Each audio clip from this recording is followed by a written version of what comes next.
बड़ा रसमय प्रसंग एक कुम्हार कुल में प्रगटे हुए श्री कुबाजी महाराज, जिनका नाम गुरुदेव के द्वारा रखा हुआ केवल दास जी था। केवल दास जी ये श्री कृष्णदास पैहारी जी के सत्संग में जाते थे, उनकी कृपा प्राप्त हुई, उनको सद्गुरु रूप से वर्ण किया।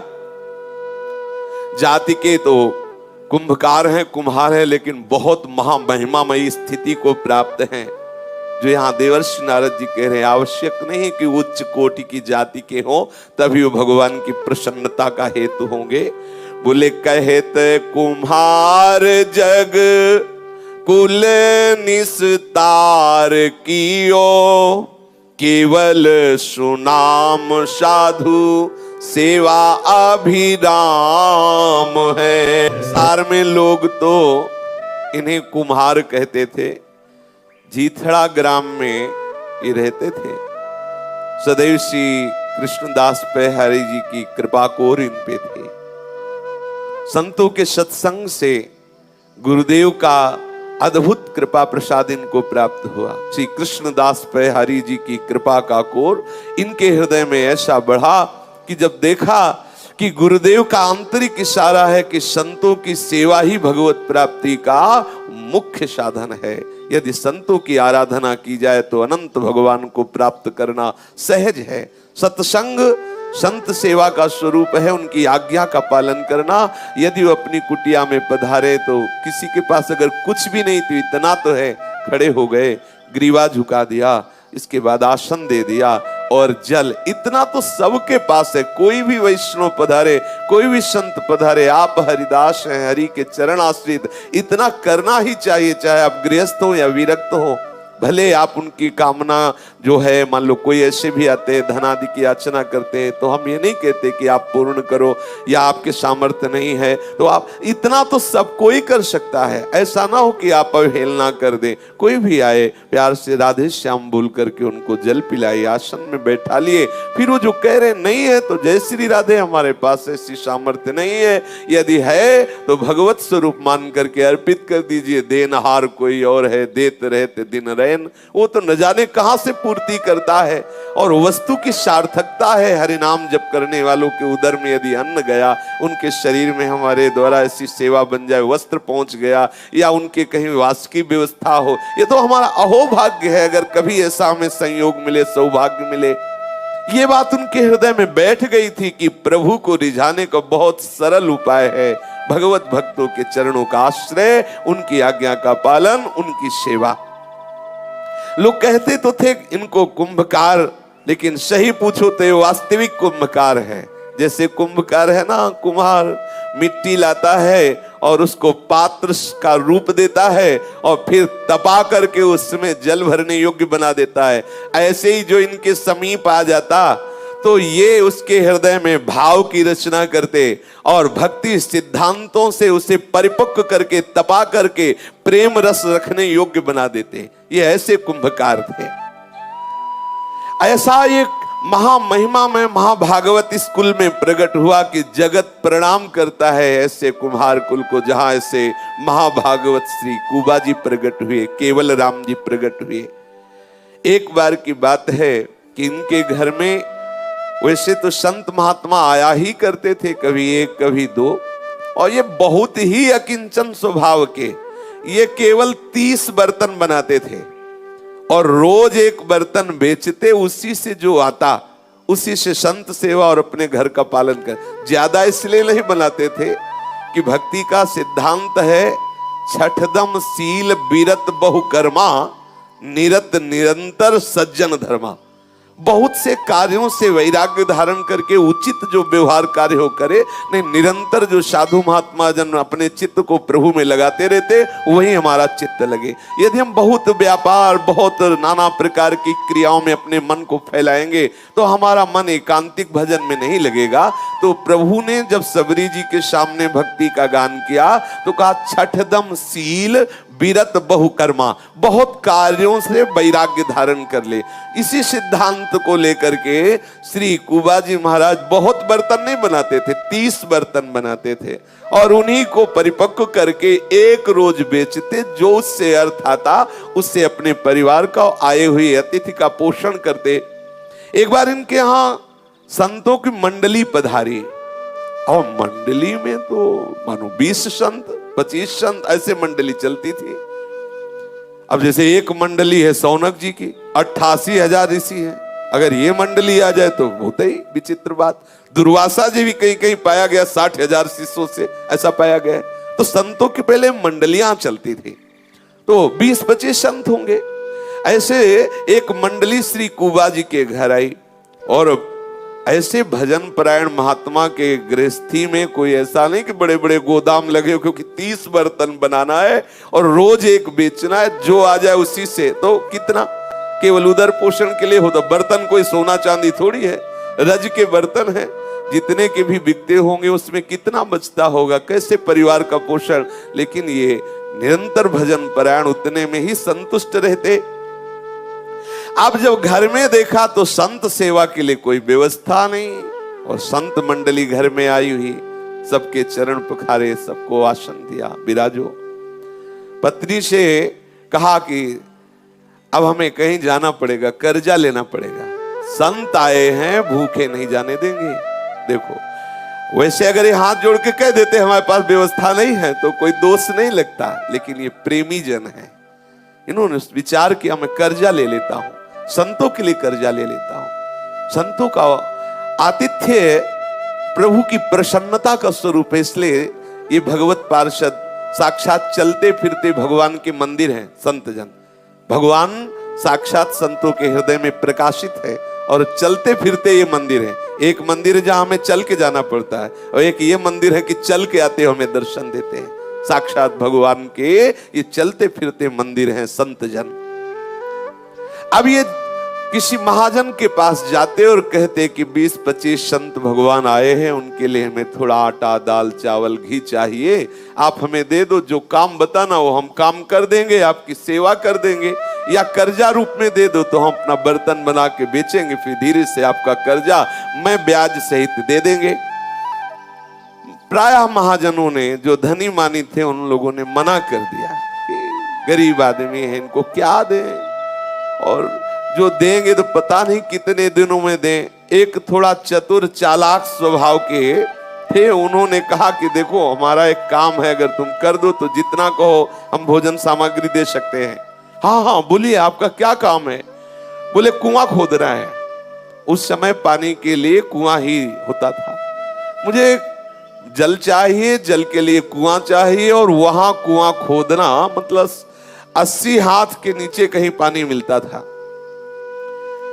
अब वो तय कर लिया। देखो कैसा स्वार्थी स्वरूप होता है धनी मानी जनों का। केवल भोजन संतों का करवाना है, वो जो चाहो आटा दाल घी ले जाओ, लेकिन आपको कुआं खोदना पड़ेगा। और ये इतने भगवत भक्तों की आराधना में तन्मय कि केवल इतने पे तय हो गया, ठीक है आज तुम हमें घी बूरा आटा दाल चावल ये दे दो, आज हम संतों को भोग पवाते हैं, फिर इसके बाद हम आपका पक्का वादा जितना जैसा कहोगे वैसा हम कुआं खोद देंगे। स्वीकार कर लिया प्रसन्न मुद्रा में। अब जो जो आवश्यक सामग्री थी उसने दे दिया।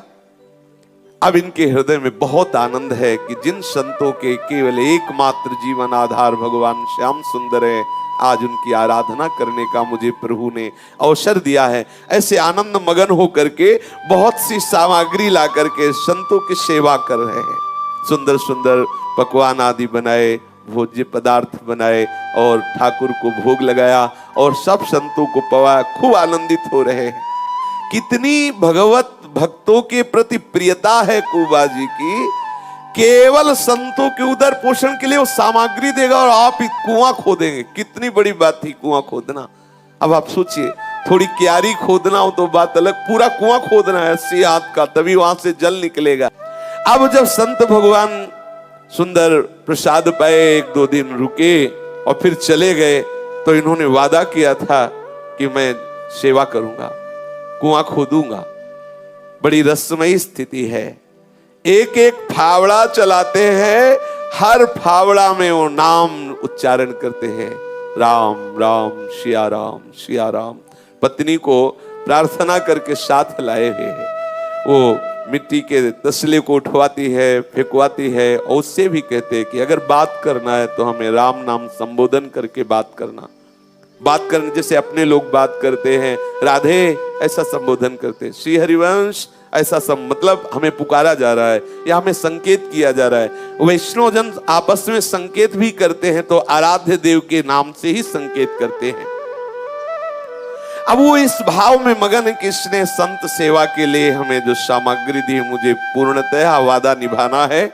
स्वार्थ लोभी महाजन को तो आनंद हो गया, थोड़ा सा अन्न देने पर इतना बड़ा काम करवाना, उसके लिए तो और लाभ का विषय है।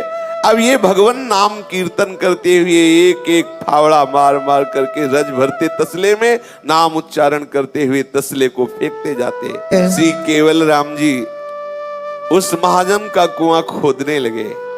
खोदते समय आप तोते की तरह भगवान नाम उच्चारण कर रहे हैं, क्योंकि रस में डूबेंगे तो फावड़ा कैसे चलेगा, कैसे मेहनत होगी। इसलिए यहां तोते का शब्द केवल रटन। अगर चिंतन में डूब गए तो सेवा कैसे बनेगी। तो जिभ्या से जैसे तोते को सिखा दे बोलता रहता है, ऐसे जिभ्या से निरंतर सिया राम सिया राम सिया राम। एक एक फावड़ा मारते हैं, कुआं खोदते जा रहे हैं, जैसे जैसे फावड़ा मारते हैं सिया राम सिया राम। मिट्टी निकाल के तसला में स्त्री को संकेत करते हैं अपनी पर, सिया राम अर्थात उठवाओ, और उठा सिया राम। एक एक कदम आगे सिया राम सिया। कितना सुंदर भजन पद्धति। और उसको फेंकते हैं रज को, फिर सिया राम, फिर आके खोदते हैं। पूरा ऐसे फावड़ा चलाना, तसले में डलिया में भर करके उसे फेंकना, और उनकी पत्नी उनका सहयोग करा देती है, उठा देते हैं। नाम में डूबे हुए निरंतर नाम रटते हुए बैठते हैं तो राम, उठते हैं तो राम, बोलते हैं तो संकेत में राम, जब प्रसाद पाते हैं तो राम, पानी पीते हैं तो राम, हाँ घर में बैठे हैं तो राम, जाग रहे हैं तो राम, सो रहे हैं तो राम, हाँ एक एक श्वास राम राम राम। अगर वो कुछ दे रहे हैं तो राम, कुछ ले रहे हैं तो राम। सुंदर नाम में डूबे हुए उनकी ऐसी सेवा प्रारंभ हुई। कुछ और नहीं जानते, क्योंकि कोई वेदों का स्वाध्याय, पुराणों का स्वाध्याय कुछ नहीं। नाम, सत्संग सुनना, गुरुदेव ने जो नाम दिया उसी में चित्त पूर्ण रूप से समाहित करना। अब वो कुआं खोदना नाम रटते हुए प्रारंभ किया। अब महाजन को प्रसन्नता हुई, बहुत सस्ते में कुआं खोद रहा है। खोदते खोदते रेतीली जमीन आई, चारों ओर से कई हजार मन मिट्टी खिसक गई। एकदम रेतीली मिट्टी थी और 80 हाथ खोद चुका था, बस पानी निकलने वाला ही था कि ऊपर से पहाड़ी फट गई रज की, और नीचे केवल राम जी दब गए, केवल दास जी। अब वो मिट्टी इतनी थी कि जब लोग दौड़े वहां, उनकी पत्नी आवाज की रोने लगी। लोग दौड़े तो देखा हजारों मन मिट्टी ऊपर लद गई, तो बोले अब तो सवाल ही नहीं कि बच सके, क्योंकि इतनी मिट्टी वहां सांस ही लेने की जगह नहीं, तो निकालना बेकार है। अब कौन मिट्टी हटा, सब हटाए भी तो बचेंगे नहीं। अब उनकी पत्नी को समझाया, कुछ ले दे करके उस धनी मानी ने कि भाई तुम्हारे भाग्य में ऐसा था, ऐसा आदि। अब 1 महीने तक कोई उस कुएं के आसपास भी नहीं गया, क्योंकि बड़ी दुखद घटना घटी। एक दैन्य भागवत दब गया। अब पत्नी तो राजी हो गई कि जैसा प्रभु का विधान, जैसा हमारा प्रारब्ध भोग। 1 महीने की बाद जो है उधर से कोई निकले तो एक ध्वनि सुनाई दी भगवान नाम की, सिया राम सिया राम सिया राम सिया राम। ऐसी ध्वनि सुनाई दी आने जाने वाले लोगों को। तो गांव में जाकर के शुभ समाचार दिया कि वो कुएं के पास से नाम धुनी आ रही है, और बड़ी आनंद प्रदान करने वाली, बड़ी सुखद आ रही है।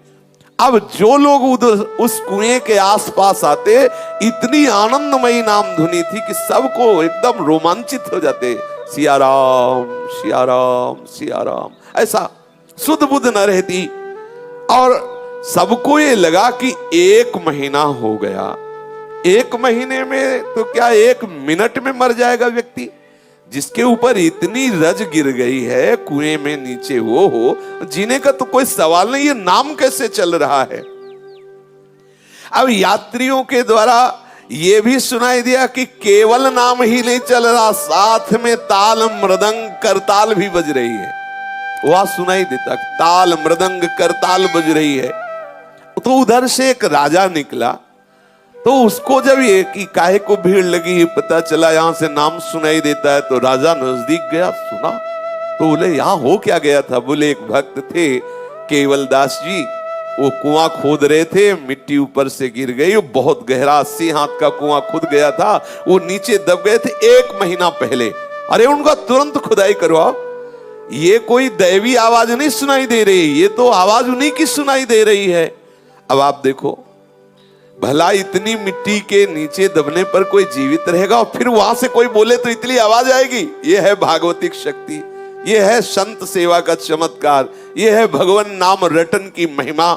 ऐसे तो कोई भले प्रमाद कर देता, लेकिन जब राज आदेश हो गया कि तत्काल मिट्टी हटाई जाए, तो मिट्टी हटाना प्रारंभ हुआ। जो ही मिट्टी हटाई तो देखा कि एक मेहराब सा बन गया, गुफा सी बन गई। देखो कृपालु प्रभु की कृपा। जहां केवल दास जी बैठे हुए थे, काफी दूर तक मिट्टी नीचे नहीं गिरी थी, अपने आप ऐसे ऊपर रुक गई थी, एक गुफा सी बन गई थी। ऊपर सब मिट्टी है और नीचे एक गुफा, बिल्कुल आराम मुद्रा में वो बैठे हुए हैं, और जोर जोर से नाम धुनी हो रही, सिया राम सिया राम सिया राम, ऐसी। और सबने देखा कि उनके समीप बहुत सुंदर पात्र में कुछ भोग रखा हुआ है, बढ़िया सुंदर जल रखा हुआ है। देखो 80 हाथ नीचे कौन भोजन पहुंचा रहा है, कौन जल पहुंचा रहा है, कैसे वायु जा रही है, कैसे यहां तो थोड़ी देर अगर किसी थोड़े से भी उसमें, जैसे लिफ्ट में बिजली चली जाए तो प्राण घबराते, भाई जल्दी कुछ व्यवस्था करो, लिखा। 1 महीना उसमें नीचे कैसे प्राण रहते, भक्तों की कैसी अद्भुत सोच के जी में घबराहट पैदा होती। सोच के थोड़ी देर सोचो, एक 80 हाथ का कुआं है, और ऊपर से, ठीक है वो आपके ऊपर नहीं गिरी, थोड़ा ऊंचाई में बिल्कुल पैक हो गया। अब आप बता, इतना सोच के केवल प्राण घबरा रहे, कैसे रहेंगे? लेकिन देखो कैसा नाम प्रेमी महात्मा, कैसा भगवत भक्त सेवी महात्मा, कैसे प्राणों से युक्त, बलवान प्राणों से युक्त है, नाम कीर्तन हो रहा है। समय समय पर प्रभु सुंदर जल और भोजन पहुंचा रहे। अरे उन्हीं को नहीं पहुंचा रहे, कितने ऐसे जीव अनंत है सृष्टि में, जो भूमि में के नीचे दबे, जो पहाड़ों के नीचे, प्रभु सबको दे रहे हैं। ये ज्ञान जिसको हो जाता है, वो पोषण भरन न चिंत कराई, श्री हरिवंश विभव विलसाई, वृंदावन की माधुरी। अब तो जो जो वहां थे सब राजा सहित श्री केवल दास जी के चरणों में लिपट गए। भगवत कृपा से बिल्कुल सुरक्षित थे, बस थोड़ा पीठ ऐसे करले से थोड़ा पीठ में कुबड़ निकल आया था। 1 महीने से ऐसे ही बैठे थे, तो पीठ में थोड़ा सा कुबड़, और सुंदर जलपात्र रखा हुआ, सुंदर भोग सामग्री रखी हुई है। अब तो सब कीर्तन करते हुए उनको कुएं से बाहर निकाला गया, घर लाए। अब तो नगर के लोग दौड़ दौड़ करके आ रहे हैं, अलग अलग गांवों के लोग भेंट लेकर के। आश्चर्य की बात है, आश्चर्य की बात, सर्वाश्चर्य के 1 महीने से कुएं में प्राण नहीं गए, वहां भोजन, वहां जल पहुंचा रहे, नाम कर रहे, प्रसन्न मुद्रा में सब लोग आते, प्रणाम करते, पूजा करते। बड़ी भीड़ लग गई उनके द्वार में, चारों ओर झुंड के झुंड भक्तों के समूह आकर के उनको प्रणाम करने लगे कि अहो भाग्य, ऐसे महाभागवत के दर्शन हुए।